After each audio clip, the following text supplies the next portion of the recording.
Hola y bienvenidos a través de la Biblia con Les Feldick. Un ganadero y agricultor de Oklahoma, Les Feldick ha estado enseñando clases bíblicas al estilo hogareño durante 20 años en Iowa, Oklahoma y Texas. El estilo único de enseñanza bíblica de Les Feldick ha hecho que los libros de la Biblia cobren vida. Cuando les está enseñando, es tan interesante que la gente dice que el tiempo parece volar. Y ahora, aquí está Les Feldick. Está bien, es bueno tener a todos ustedes con nosotros, como parece, toda la tarde. Y para aquellos de ustedes que se unen a nosotros por televisión, confiamos en que tomarán sus Biblias y seguirán estas referencias con nosotros. Y la única razón por la que enseñamos es simplemente para que la gente estudie el libro. No tienes que estar de acuerdo con lo que estoy diciendo, pero espero poder darte algo en qué pensar y que te lleve a buscar las Escrituras.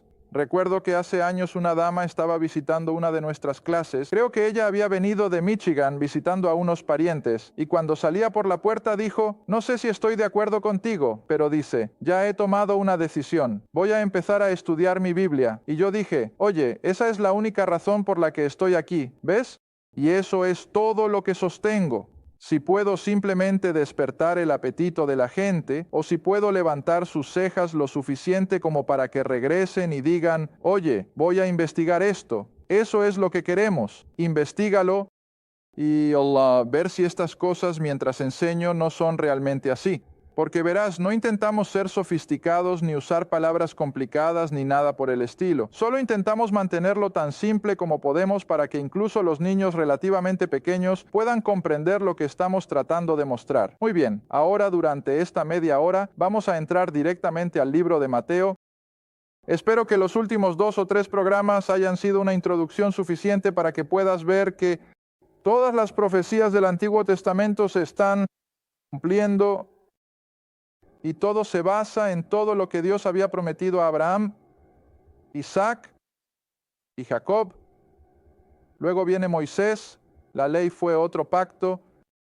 Luego llega a David y le promete a David que de él saldría el rey. Verás, todo eso está mirando hacia adelante.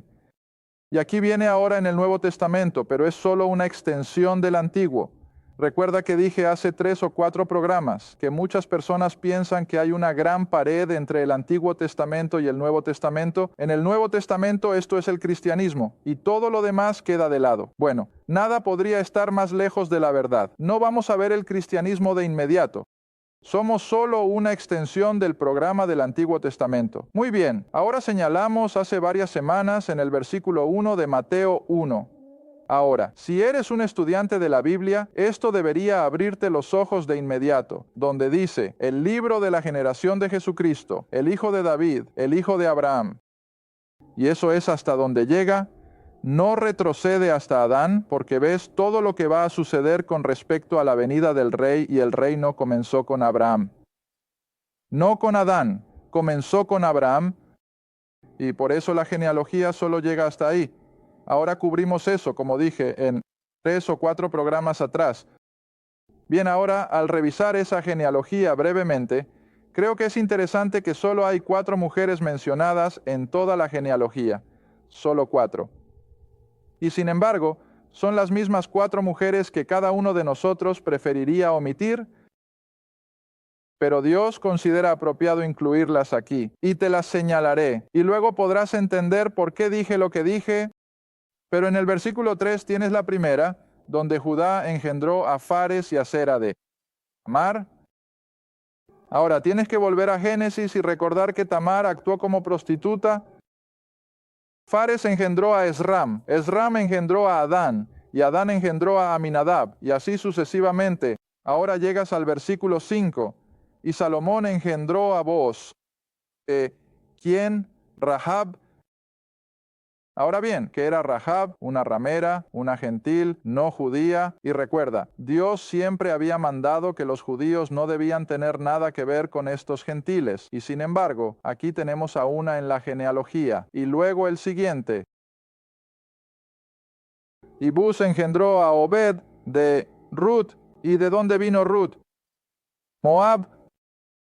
¿Y qué eran los moabitas? Tabú. No tienes nada que ver con los moabitas. Porque recuerdas que comenzaron con la relación ancestral de Lot y su hija, y así el judío no debía tener nada que ver con el moabita. Sin embargo, aquí tenemos a una chica moabita en la genealogía. Ahora creo que todo esto simplemente señala que... Ahora pienso en un versículo, no puedo evitarlo, Romanos. Te dije que nos quedaríamos en Mateo, pero Romanos, capítulo 5, verso 20. Y creo que esto lo explica mejor, porque aunque estamos aquí en la economía judía, básicamente bajo la ley, sigue siendo el mismo Dios. Dios no ha cambiado. Dios nunca ha cambiado desde la eternidad pasada, ni lo hará en la eternidad futura. Es el mismo Dios, pero lo único que cambia son sus responsabilidades que impone a la raza humana. Bien, ahora miren Romanos capítulo 5, dice en el verso 20, y nuevamente este es Pablo escribiendo, y dice, además, la ley entró para que el pecado pudiera ser visto en toda su gravedad. Pero ¿dónde el pecado abundó? La gracia sobreabundó. ¿Lo ven? En otras palabras, incluso volviendo aquí a la genealogía, por bajo que algunos de estas personas hayan caído. ¿Qué fue lo que pudo ir más allá de eso? La gracia de Dios. Ven, aunque no estamos bajo el programa de gracia, la gracia de Dios siempre ha sido evidente. Incluso cuando Adán pecó, retrocediendo hasta el jardín, cuando Adán pecó, aprecio cuando la gente escribe y dice que nunca había visto esto antes. Adán y Eva no salieron corriendo a buscar a Dios, pero ¿qué pasó? Dios fue a buscarlos. Ahora, ¿cuál fue la base para que Dios buscara a estas criaturas que lo habían desobedecido violentamente? Su gracia. Ven, su gracia. Y así Él se inclinó y trajo a Adán y Eva de vuelta a una relación con Él mismo. Y así es con la nación de Israel. ¿Cuántas veces no dieron la espalda a Jehová y fueron a las profundidades del rechazo?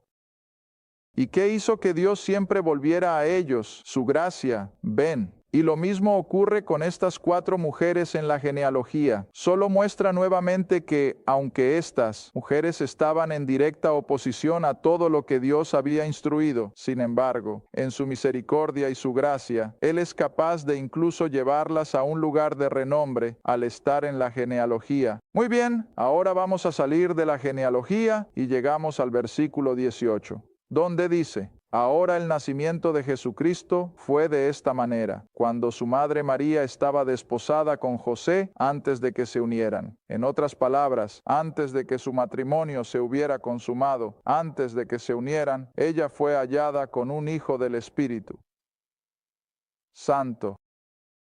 Entonces José, su esposo, siendo un hombre justo y no queriendo hacer de ella un ejemplo público, pensó en repudiarla en secreto, en otras palabras, mantener todo en secreto.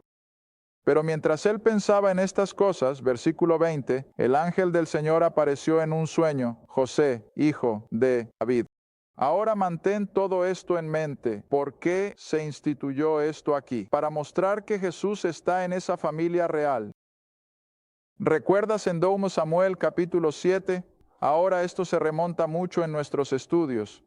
¿Qué le prometió Dios a David? Que, comenzando con él, habría una casa real, una familia real. Y a lo largo de las edades, esa familia real sería los ancestros del rey. Y eso, por supuesto, es a quien se presenta a Jesús. Y nuevamente, no te adelantes a lo que se ha revelado hasta ahora. Todo lo que vamos a entender en la parte inicial del Nuevo Testamento es que el Rey ha hecho su aparición, el Rey. Y eso es todo lo que vamos a ver primero. Más adelante se revelará, por supuesto, que Él será el Redentor, y luego, más adelante, habrá más revelaciones, pero por ahora simplemente acepta el hecho de que aquí viene para ser el Rey de Israel. ¿Está bien? No temas recibir a María, tu esposa, porque lo que en ella ha sido concebido es del Espíritu Santo. Ahora aquí viene la base de nuestra doctrina del nacimiento virginal. Ahora hay muchas personas que no pueden aceptarlo, pero si no pueden, están condenadas porque eso es parte de nuestra salvación. Enseñé nuevamente hace mucho tiempo en Génesis, comenzando con Eva, que la sangre de la madre nunca va al feto, al bebé. La sangre de la madre no tiene nada que ver con el feto. Eso proviene solo del Padre. Ahora, esto es básico. A pesar de que es un hecho fisiológico, es la base del nacimiento virginal de Cristo y que Él podía ser sin pecado, y que su sangre era divina, inmaculada, y que era incorruptible. Ahora, si la sangre de María se hubiera intercambiado con el feto mientras él estaba en el vientre, entonces eso no habría sido cierto.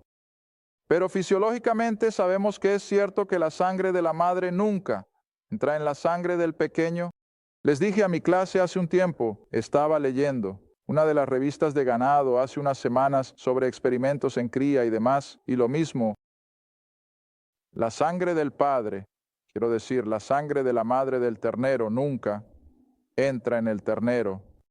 Todo el sistema sanguíneo del feto, de lo que sea, proviene del padre. Se lo mostré a mi esposa. Dije, mira, a veces la gente piensa que estoy en un mundo aparte. Sé que lo hacen. Pero es un hecho científico que el sistema sanguíneo proviene del padre y no de la madre. Y es por eso que las Escrituras sostienen que Jesús no tuvo un padre humano. En consecuencia, no tenía sangre humana, tenía sangre divina. Y es por eso que el nacimiento virginal es tan fundamental para nuestra salvación, porque si hubiera sido de otra manera, Él no hubiera podido derramar el Espíritu Santo.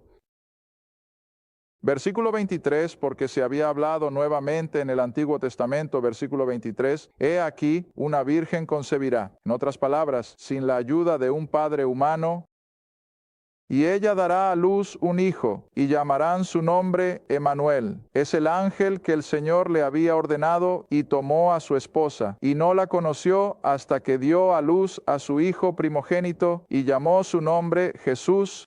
Ahora recuerda, Jesús es el nombre de su humanidad, de su humildad.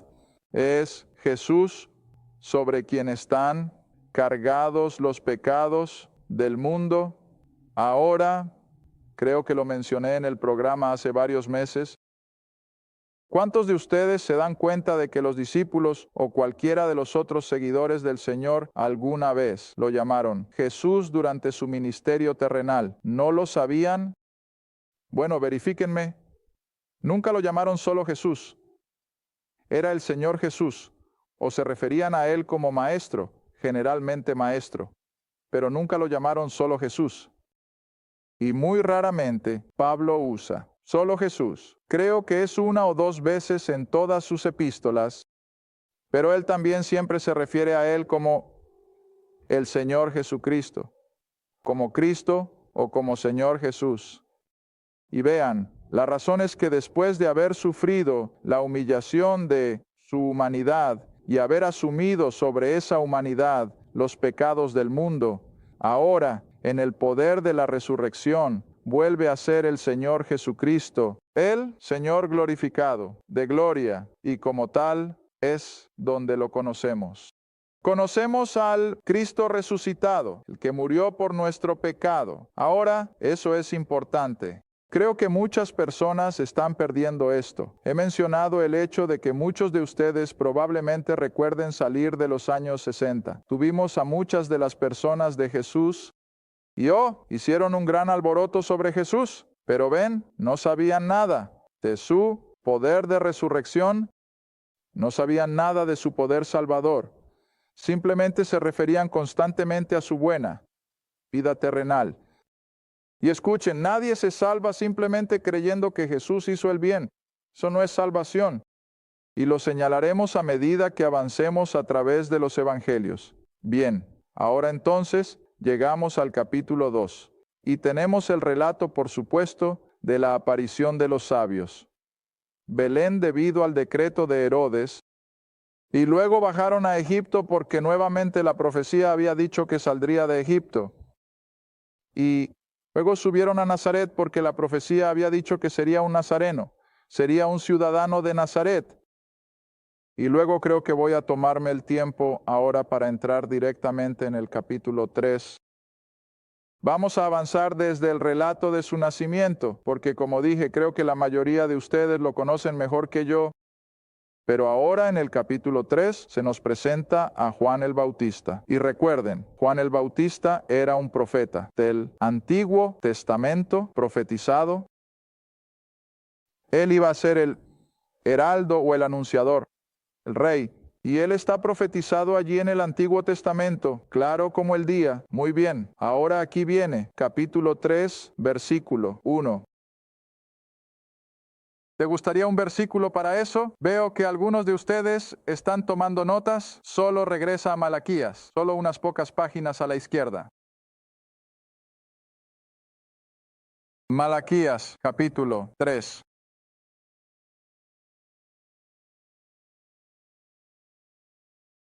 Malaquías capítulo 3. Ahora, no lo he mencionado antes, pero mientras buscas eso, quiero lanzar esto. Recuerda también que entre el libro de Malaquías y la aparición del ángel anunciando el nacimiento de Juan el Bautista, y a José y María hay 400 años. Ahora, eso es mucho tiempo. Lo llamamos los 400 años de silencio. Hasta ese momento, desde, podrías decir, Abraham hasta Malaquías, Dios se había estado revelando a sí mismo a través de los profetas y a través de varios otros medios a la nación de Israel. Pero después de que se escribió el libro de Malaquías, completando el Antiguo Testamento, pasaron 400 años hasta que Dios hace su próximo movimiento con la nación de Israel. Ahora, eso es solo un hecho histórico, pero creo que es interesante. Bien, ahora Malaquías capítulo 3, versículo 1. He aquí, enviaré a mi mensajero, y él, el mensajero, preparará el camino delante de mí, y el Señor, a quien ustedes buscan. Ahora recuerden que el Señor aquí es Jehová, Dios el Hijo. Y el Señor a quien ustedes buscan vendrá de repente a su templo, incluso el mensajero del ¿qué? Pacto. Oh, me alegra que hayamos vuelto aquí, el pacto de nuevo. Ven, el mensajero del pacto en quien ustedes se deleitan, he aquí, él vendrá, dice el Señor de los ejércitos. Ahora, eso es Juan el Bautista siendo prometido que aparecería, siendo el mensajero para anunciar al rey. Y el rey, recuerden, es el cumplimiento de ese pacto abrahámico. Seguiré escribiéndolo en la pizarra hasta que lo vean en sus sueños. Se le había prometido una nación de personas, es decir, a Abraham, una nación de personas.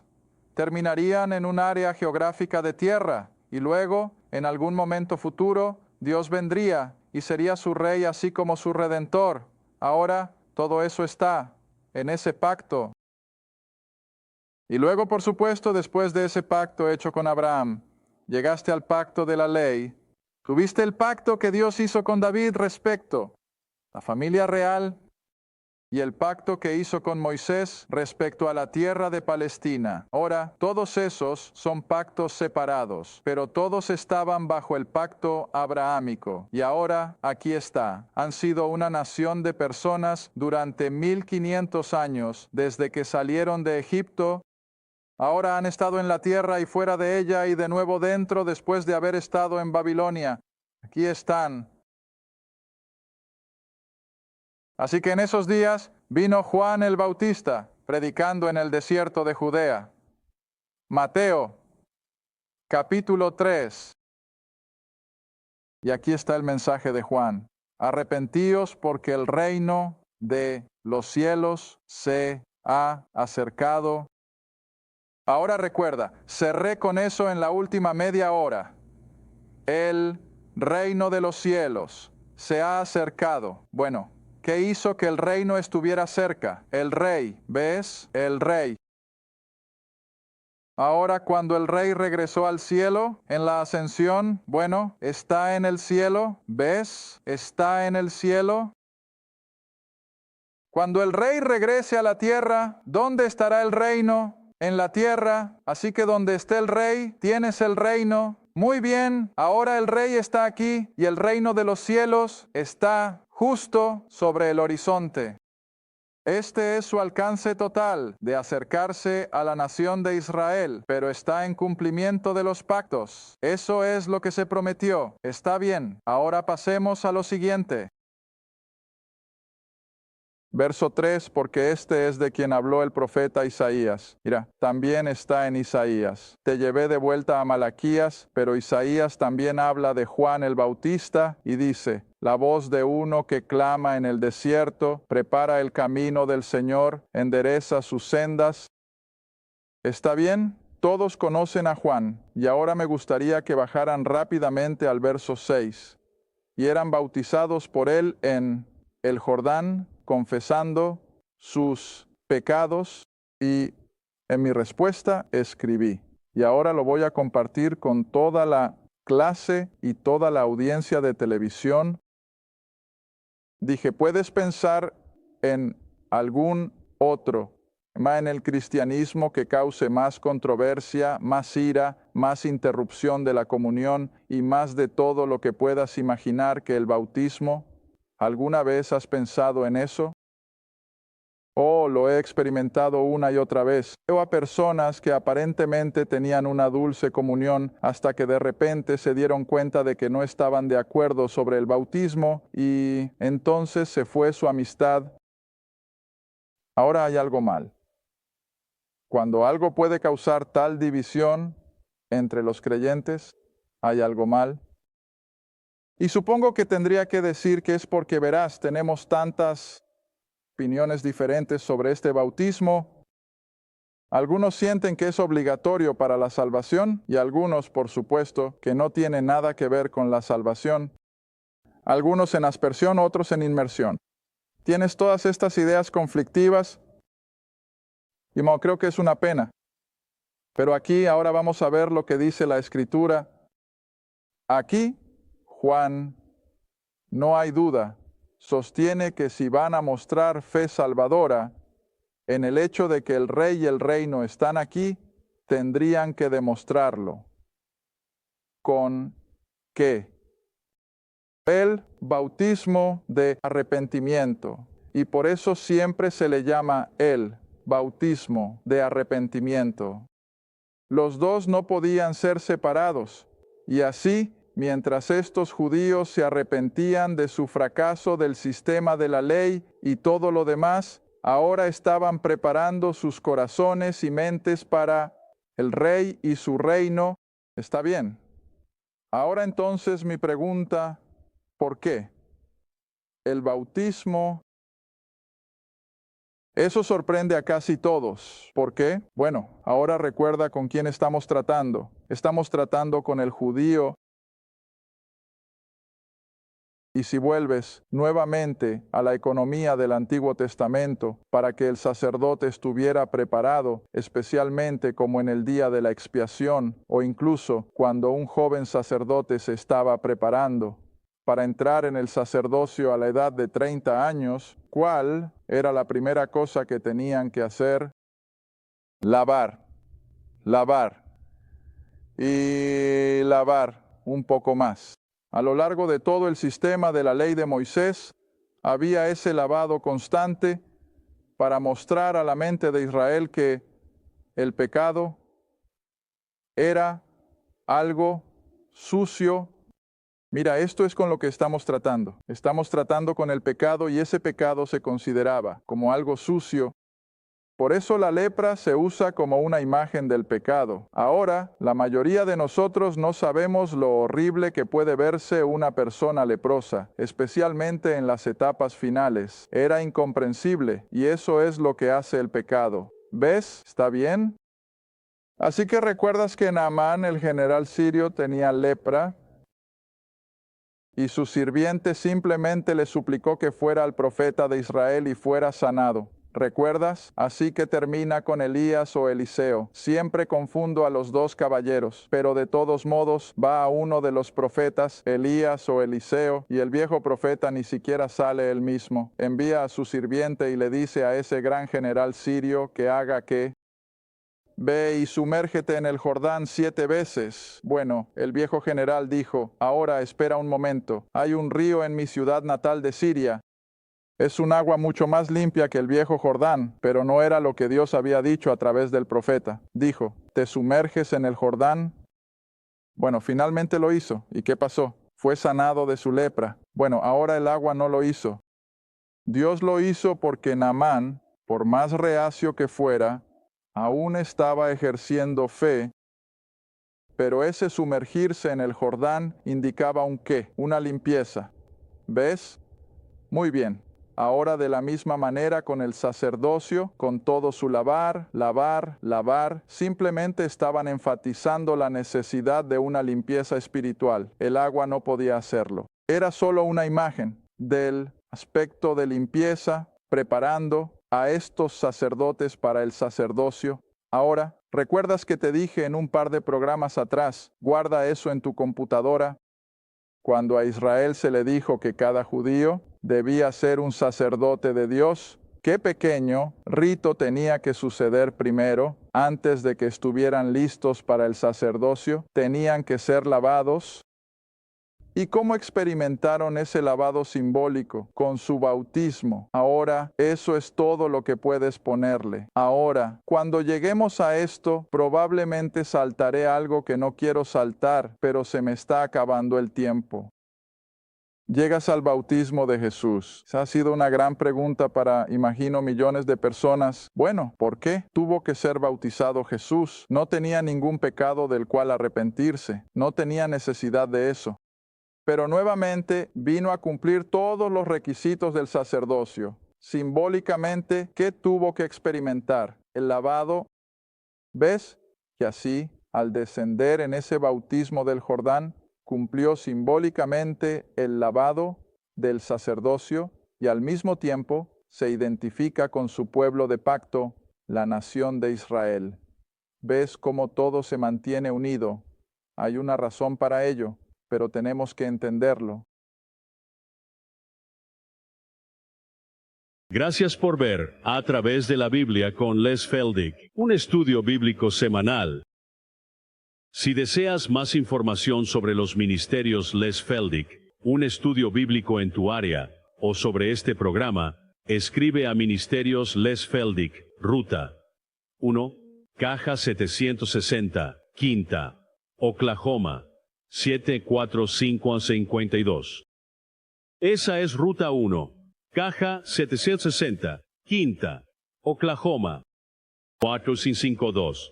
A través de la Biblia con Les Feldick es apoyado por los espectadores, y tu donación es apreciada. Les Feldick.